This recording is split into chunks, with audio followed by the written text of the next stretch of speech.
Halo guys, jumpa lagi dengan kami Madi Rosti TV. Membela dan melindungi keselamatan diri, dua orang satpam justru dipenjara. Padahal kedua satpam tersebut tengah menjaga dan menyelamatkan aset negara. Dua satpam Malang tersebut diketahui bernama Eko Sulistiono dan Effendi Putra. Mereka merupakan satpam di Kota Padang. Eko Sulistiono dan Effendi Putra dijatuhi hukuman penjara karena tak sengaja membunuh seorang pria terduga pencuri berinisial AF di kawasan Pelabuhan Teluk Bayur. AF tewas terkena senjata yang dia bawa sendiri. Inilah kronologis seperti yang disampaikan terdakwa Satpam Effendi Putra saat dihubungi Ketua KPKS Denny Ferdian. Namun sebelum kita menyimak kronologis tersebut, mari kita simak dulu berita yang telah viral di media televisi. Nyawa orang lain, Hakim Pengadilan Negeri Kelas 1A Padang memvonis dua satpam yaitu terdakwa Eko Sulistiono dengan hukuman penjara 1 tahun 6 bulan dan terdakwa Effendi Putra dengan hukuman penjara 4 tahun 6 bulan. Keduanya dinyatakan bersalah atas tewasnya Adek Firdaus, seorang pencuri yang tertangkap basah oleh para terdakwa di kawasan Pelabuhan Teluk Bayur pada tanggal 19 April 2020 lalu. Putusan hakim langsung mengundang reaksi keluarga dan protes rekan-rekan terdakwa. Mereka kecewa dengan putusan hakim yang tidak adil. Mereka menganggap kedua terdakwa hanya membela diri, karena saat hendak ditangkap, pelaku pencurian melawan dengan mengeluarkan senjata tajam. Pelaku pencurian Adek Firdaus akhirnya tewas akibat senjata miliknya sendiri usai berduel dengan kedua terdakwa. Dan inilah kronologis yang telah disampaikan terdakwa Effendi Putra. Halo, Assalamualaikum. Waalaikumsalam. Ini dengan Pak Pendi ya? Halo? Ya, halo, benar Pak. Pak Pendi yang bersangkutan langsung terkait permasalahan hukum satpam yang di Padang itu, benar tidak?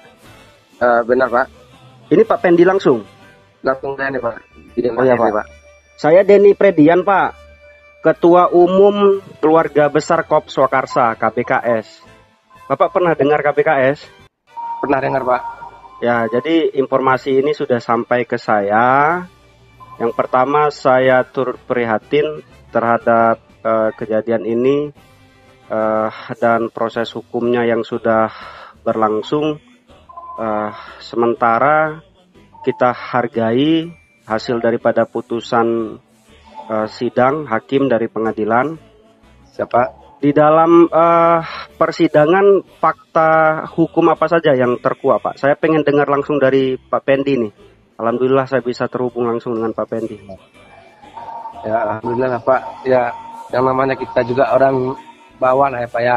Siap. Mau bicara banyak ya susah. Maju kena mundur kena lah Pak. Ya. Tetapi fakta yang terjadi sebenarnya gimana Pak dari versi Pak Pendi? Biar saya ada pegangan dan saya sampaikan kepada teman-teman. Yang jelas saat ini Pak Pendi itu tidak sendiri. KPKS itu ada, alhamdulillah kita juga sudah lahir, sudah berbadan hukum. Nah, kemana wadahnya Pak Pendi meminta perlindungan dan bantuannya ke KPKS inilah nanti. Makanya sebelum kami membuat keputusan apa-apa saja yang akan kami beri, bantuan hukum, apa bantuan moral atau bantuan sosial, dana dan lain sebagainya, saya perlu mendengar sedikit informasi dan kronologis yang singkat saja dari Pak Pendi. Siap Pak. Ya insiden itu terjadinya kan pada awal tahun baru itu Pak. 2020 ya? Ya Januari 1 Januari. Tuh. Kebetulan saya ditugaskan di Pelindo ya Pak ya sebagai anggota security yang ditempatkan di posisi sebagai patroli Pak. Ya terus? Dan kita patroli seluruh area itu kan kita yang memperdekan mengamankan gitu Pak. Ya. Ya. Jadi di saat patroli salah satu rekan saya menemukan seseorang yang mencurigakan lah gitu Pak. Ya. Nah upaya baik rekan saya pun tidak direspon. Kalau menurut sesuai dengan aturan SOP yang berlaku di tempat kami bekerja, udah kami laksanakan semaksimal mungkin. Salah satu contohnya kami nggak langsung bertindak kasar, bahkan kami udah mengarahkan untuk keluar dari area pelabuhan secara baik-baik gitu Pak. Baik. Nah di saat rekan saya itu melakukan peneguran yang pertama itu korban keluar dari lokasi pertama ya? Ya tahu-tahu di pertengahan jalan dia berbelok kanan ke arah mes gitu Pak. Mes itu lokasi dalam Area pelabuhan juga Pak. pelabuhan kita juga masih apa? Alat kita gitu. Masih Kita gitu Pak. masih ruang lingkup hukum kita juga ya. Ya Pak. Oke, terus? Nah, di saat peneguran kedua itu si korban udah berada di dalam mes di lantai 2. Mes Nah, lantai 2. Oke. Ya, Di dalam mes itu ada orang ya atau kosong? ada Pak, cuman orangnya lagi tidur Pak. Namanya orang Malam. kerja. Kejadian jam berapa malam itu? Subuh Pak, jam 4. Jam 4. Oke, baik. Terus? Jadi di saat melakukan peneguran kedua itu si korban merasa nggak terima. Jadi dia melakukan satu caci makian, bahkan melakukan serangan terhadap rekan saya gitu Pak. Serangan dalam bentuk Mulai dari fisik juga gitu Pak. tangan kosong atau pakai senjata tajam? Awalnya dia tangan kosong Pak. Oke. Karena mungkin dia merasa kewalahan, mungkin dia mengeluarkanlah satu bilah pisau gitu Pak. Pisau dari dalam dari yang dia bawa dari badannya, Dari badannya gitu Pak. bukan yang dari mes diambil. Bukan. Memang dia bawa, berarti dia sudah ada niat dia bawa sajam itu. Nah, saat dia mengeluarkan pisau tersebut, alhamdulillah kebetulan saya sampai di lokasi juga gitu kan. Ya, berarti rekan kita yang satu ini siapa namanya? Si Eko Pak. Pak Eko ini menghubungi Pak Pendi. Enggak, kebetulan jarak lokasi dari saya gitu Pak, kurang lebih 20 meter gitu Pak. Oh, jadi Pak Pendi melihat langsung. Karena saya melihat ada rekan saya lagi bertengkar, Iya. berantem, saya hampiri gitu Pak. Iya. Tahu-tahu saya nyampe di lokasi. Awalnya saya cuma berniat untuk melerai dan memisahkan pertengkaran tersebut kan. Iya. Nah, saat saya sampai di lokasi, ternyata si korban udah mengeluarkan satu bilah pisau gitu kan. Udah berada pisau di tangannya gitu kan. Iya. Dia hendak mau menyerang si Eko dengan menggunakan senjata tersebut. Alhamdulillah saya berhasil menangkap tangan tersebut kan. Iya. Nah, akhirnya tangan si korban saya pelintir ke belakang, dan si Eko pun saya suruh mundur gitu kan. Iya. Karena pisau si korban udah terjatuh ke tanah gitu kan. Iya. Nah, si Eko udah mundur, si korban pun awalnya udah tenang aja. Saya anggap udah nggak ada lagi perlawanan. Iya. Ya, tugas kita seorang keamanan tentu mengamankan senjata tajam dan juga penerangnya kan. Nah, saat saya mau mengamankan senjata tersebut, mengambil pisau tersebut, tahu-tahu si korban melakukan serangan seketikanya gitu Pak, dengan menggunakan senjata tajam lain gitu Pak. Dia menggunakan golok dari jaket bajunya gitu Pak. Loh, golok ini ada juga di dalam jaketnya? Ada Pak.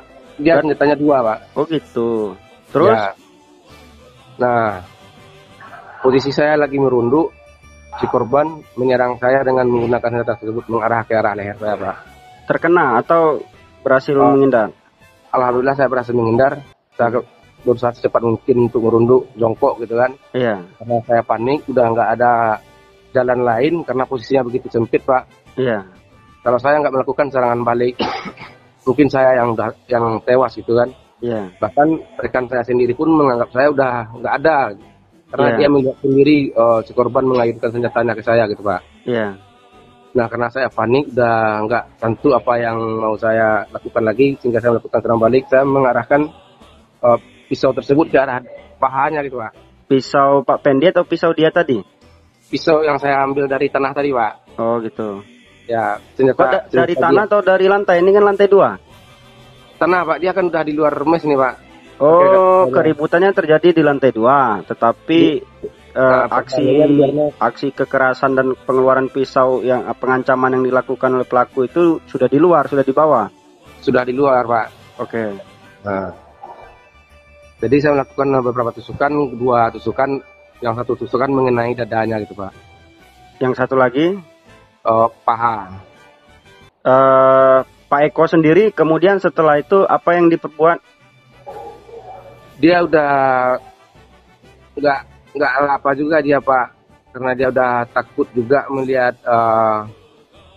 saya yang diserang. Anggapan dia saya yang kena gitu Pak. Jadi dia udah teriak kaku dia gitu Pak. Iya.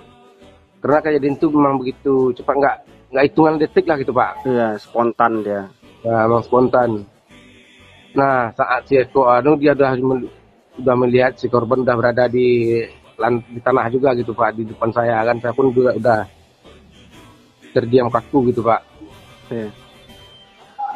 Pada saat kejadian itu di area lokasi tugas kita itu ada CCTV yang merekam ke arah situ nggak Pak? Kebetulan untuk ke arah sana juga nggak ada. Tetapi di area lain ada CCTV-nya. Cuma kebetulan di TKP tidak ada CCTV yang ngarah ke situ ya. Saksi lain selain daripada Pak Eko? Kebetulan kejadiannya kan subuh gitu Pak. Kalau saksi langsung lihat kejadian nggak ada Pak, cuma kami bertiga aja Pak. Satu lagi siapa? Si Eko, saya sama korban itu aja Pak. Cuma bertiga itu aja ya. Ya, Korbannya meninggal di rumah sakit atau di tempat? Kurang tahu pasti juga saya Pak, entah meninggal di tempat dia atau di dalam perjalanan, karena waktu pas kejadian itu saya udah nggak karuan lagi Pak, udah Iya duduk termenung Pak, memikirin anak istri kan. Ya. Jadi tuntutan dari jaksa apa Pak? Kemarin tuntutan dikasih pasal awalnya kan pasal berlapis 3 pasal gitu kan. Ya. Tapi yang kemarin pas sidang kemarin pasal apa aja tuh Pak? 3 pasal berlapis itu pasal apa aja yang dituntut? 338, 170 sama 351 ayat 3. Oke. Terus untuk Pak Eko sama? Sama. Kemudian putusan vonis dari hakim. Nah, hasil vonisnya inilah yang bikin saya drop gitu Pak. Kalau rekan saya kemarin dituntut 26. Saya dituntut Pak Eko dituntut 2 tahun 6 bulan oleh jaksa. Ya. Pak Pendi 7 tahun. 7 tahun. Kemudian vonis dari hakim si Eko 16, saya 46 Pak. 6. Berarti kita selanjutnya melakukan upaya banding lah ini. Ya, banding Pak. Banding, oke. Jadi gini Pak Pendi, untuk langkah hukum, informasi yang Pak Pendi berikan ke saya ini juga sesuai dengan kronologi yang Pak Pendi sampaikan. Nanti kita sinkronkan juga dengan fakta hukum hasil daripada persidangan kan seperti itu. Kemudian saya akan sampaikan dan saya akan koordinasi juga dengan bidang 4 advokasi hukum dan HAM KPKS. Seperti apa bantuan hukum selanjutnya yang bisa kita berikan kepada Pak Pendi dan Pak Eko. Kemudian yang ketiga, saya minta tolong ke Pak Pendi untuk menghubungkan saya dengan pengacara Pak Pendi saat ini. Sehingga pengacara Pak Pendi nanti bisa berkolaborasi dengan kami KPKS. Di upaya banding apa-apa saja yang bisa kami berikan bantuan baik ke hukum atau yang lainnya. Kemudian untuk dukungan moral Pak Pendi dan Pak Eko tenang saja. Pak Pendi, Pak Eko tidak sendirian, ada KPKS di sini. Kita ada 86.000 anggota partisipan yang siap dimobilisasi untuk memberikan dukungan moral kepada Pak Pendi dan Pak Eko. Apapun kebutuhan, apapun kendala, Pak Pendi ini simpan nomor saya. Saya Denny Predian, Ketua Umum KPKS. Jangan sungkan-sungkan, koordinasikan dan sampaikan ke saya. Siapa? Apapun itu. Jadi mengenai keluarga yang ditinggal di rumah, kalau ada kebutuhan-kebutuhan yang diperlukan, sampaikan juga ke kita. Termasuk kebutuhan biaya apa segala macam. Nanti kita akan melakukan penggalangan dana. Karena kita ini organisasi besar, organisasi dengan skala nasional. Insya Allah kita tidak tinggal diam. Bagi kami, Pak Pendi dan Pak Eko itu berprestasi dan pahlawan dalam pelaksanaan tugas. Nah, tapi bagi hukum, ya kan tentu ada mekanisme hukum yang patut kita hargai kan gitu. Ada aturan hukumnya, ada dasar hukumnya, ada dalilnya. Hakim juga membuat keputusan vonis juga berdasarkan hukum dan berdasarkan dalil. Jadi untuk itu ya kita sementara menghargai putusan dari hakim, dari pengadilan, vonis dari pengadilan kita hargai. Jangan membuat langkah-langkah yang konyol, jangan membuat langkah-langkah yang akan nanti merugikan kita di kemudian hari. Selanjutnya kita saling koordinasi, biarkan nanti kami membuat strategi dan rumusan-rumusan untuk Pak Pendi dan Pak Eko. Siap, Sementara alhamdulillah, Pak. Terima ya kasih, itu Pak. dulu Pak Bendi. Saya minta tolong dikirimkan nomor pengacara Pak Bendi dan Pak Eko supaya kita bisa berkolaborasi dan menentukan langkah-langkah dan strategi selanjutnya di upaya banding nanti. Insya Allah KPKS akan terus mengawal dan menampingi sampai selesai. Siap. Amin. Terima kasih banyak, Pak. Ya, saya tunggu ya Pak Bendi. Ya udah Ya. nanti kirimkan ini aja nomor keluarga, kemudian nomor kerabat yang terdekat yang dalam pelaksanaan tugas dan nomor pengacaranya. Siapa tahu nanti kami menghubungi Pak Pendi sedang tidak bisa berkomunikasi. Nah, saya tetap bisa terhubung dengan pengacara Pak Pendi. Siap. Oke Pak Pendi, saya tunggu Pak Pendi. Terima kasih, tetap semangat, jangan khawatir, jangan risau. Siap. Ya, insya Allah ada jalan keluarnya nanti. Amin. Ya, Pak. Oke Pak Pendi, demikian dulu sementara. Terima kasih. Assalamualaikum warahmatullahi wabarakatuh. Waalaikumsalam warahmatullahi wabarakatuh.